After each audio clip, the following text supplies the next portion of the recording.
Just a short time ago, I had the honor of presiding over the swearing-in of 5 new great American citizens.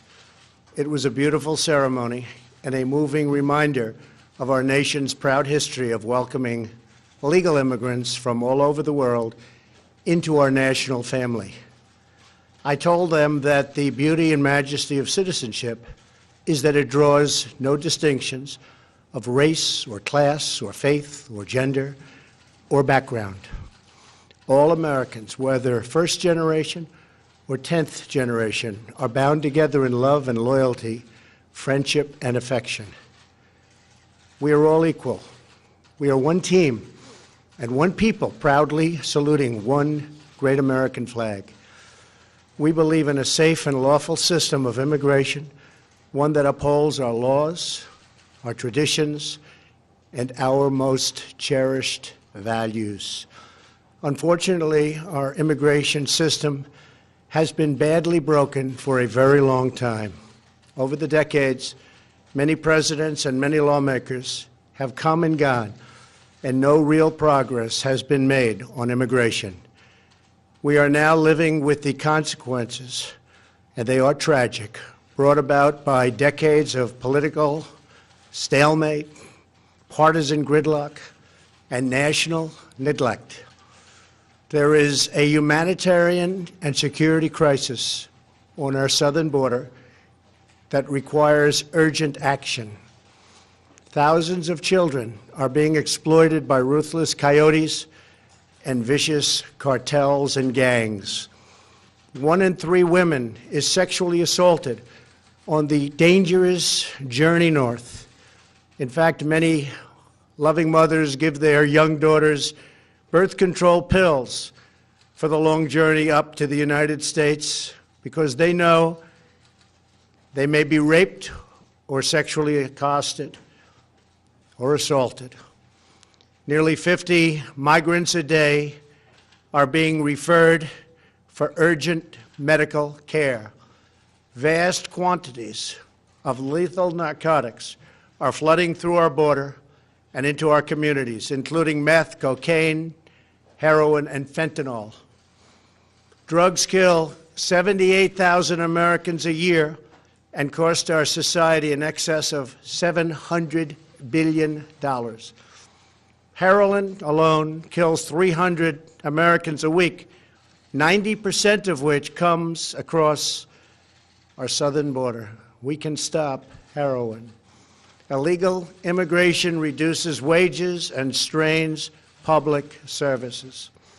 The lack of border control provides a gateway, a very wide and open gateway, for criminals and gang members to enter the United States, including the criminal aliens who murdered a brave California police officer only a day after Christmas. I've gotten to know and love angel moms, dads, and family who lost loved ones to people illegally in our country. I want this to end. It's got to end now.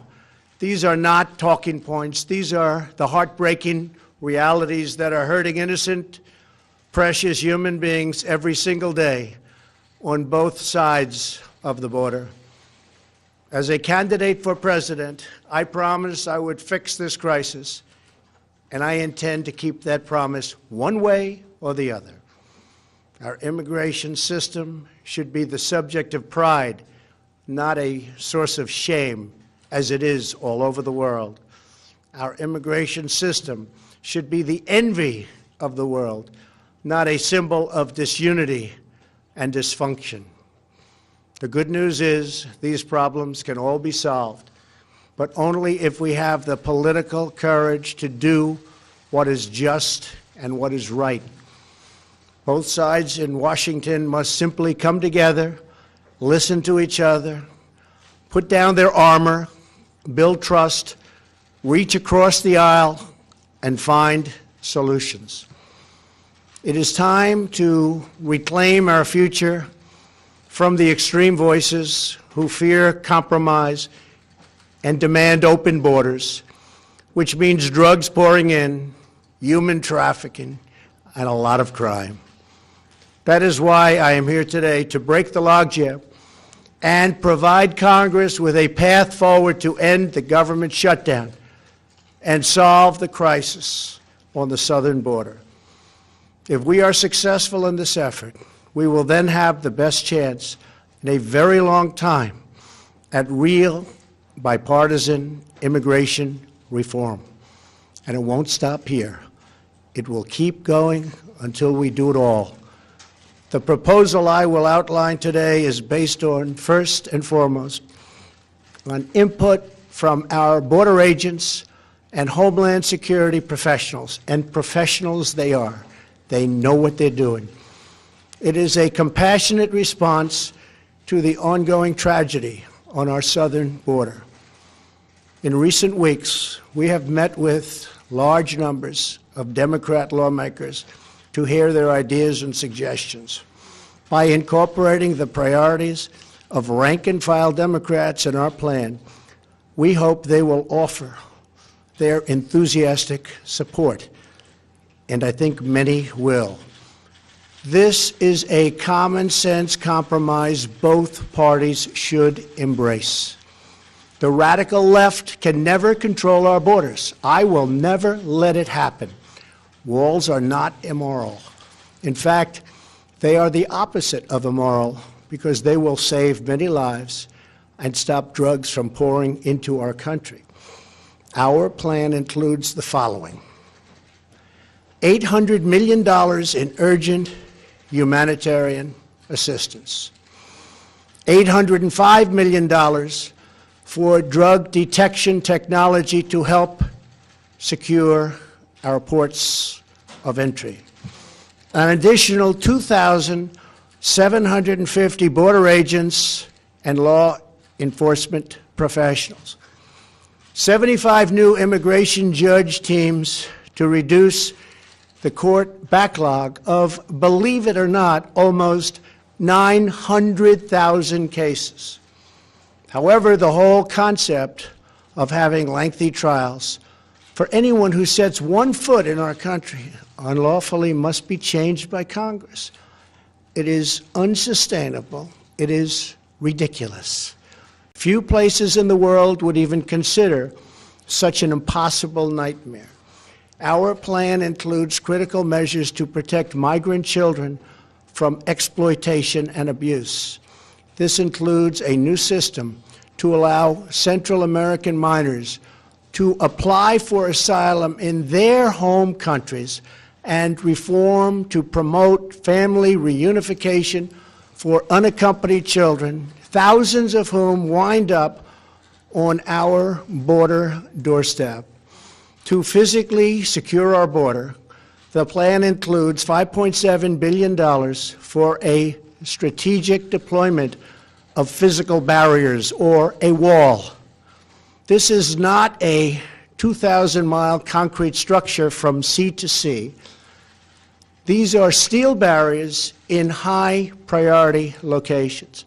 Much of the border is already protected by natural barriers such as mountains and water.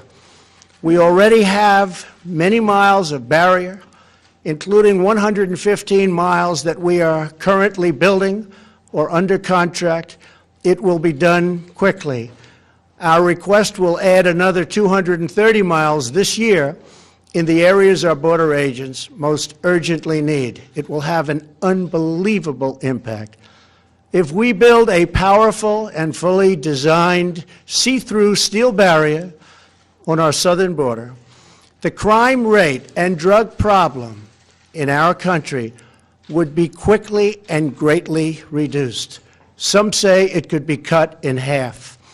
Because these criminals, drug smugglers, gangs, and traffickers do not stop at our border. They permeate throughout our country, and they end up in some places where you'd least expect them. They go all over our country. A steel barrier will help us stop illegal immigration while safely directing commerce to our lawful ports of entry. Many of these security ideas have been proposed by Democrats themselves, and all of them have been supported by Democrats in the past, including a physical barrier wall or fence. Furthermore, in order to build the trust and goodwill necessary to begin real immigration reform, there are two more elements to my plan. Number one is 3 years of legislative relief for 700,000 DACA recipients brought here unlawfully by their parents at a young age many years ago. This extension will give them access to work permits, Social Security numbers, and protection from deportation, most importantly. Secondly, our proposal provides a 3-year extension of temporary protected status, or TPS.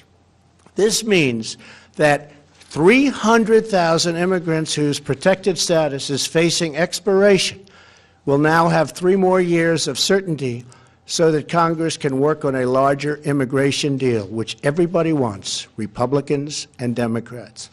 And our farmers and vineyards won't be affected because lawful and regulated entry into our country will be easy and consistent.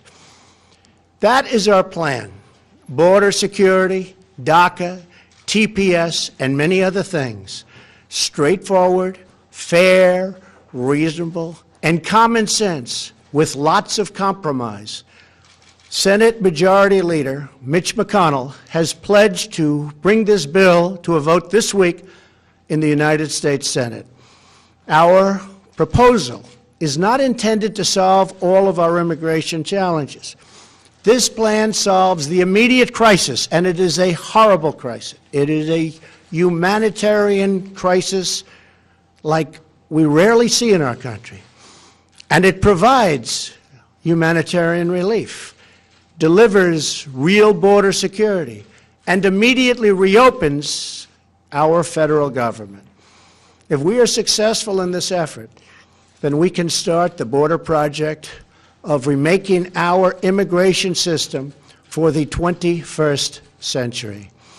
Once the government is open and we have made a down payment on border security and immigration reform starts to happen, I plan to convene weekly bipartisan meetings at the White House so we can do a finished product, a great product, a product that we can all be proud of having to do with that elusive immigration problem.